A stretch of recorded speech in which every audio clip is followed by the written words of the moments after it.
Дозволете да го изразам ставот мој личен и на партијата во однос на вчерашните случувања во Трубарево.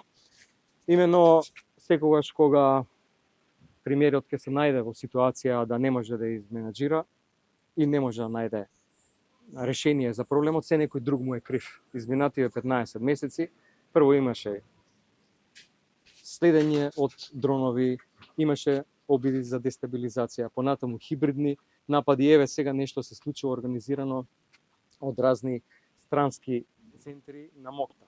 Мислам дека ниту еден премиер до сега не се осмелил вака да злоупотребува ситуацијата во однос на безбедносната сфера на земјата, ниту пак да ги злоупотребува безбедносните инструменти во земјата.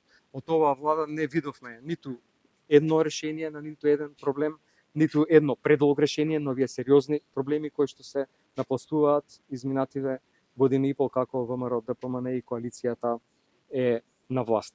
Ако беше така како што кажува премиерот, ако навистина сме под напад, закана, некои хибридни напади или некои странски центри на МОК, тогаш прво требаше да заседава Советот за безбедност.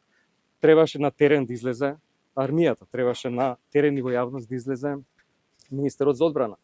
Требаше да се активираат сите безбедносни служби во државата, требаше да се извести НАТО како наш стратешки партнер. Ништо од тоа не се случува. Се ова на што премиерот се вади е практично само една пиаровска драма, нема никаква акција да се решат проблемите и ова е навистина доказ за едно дилетантско водење на државата. Практично овој тим нема капацитет државата да ја води како што треба. И благодарам.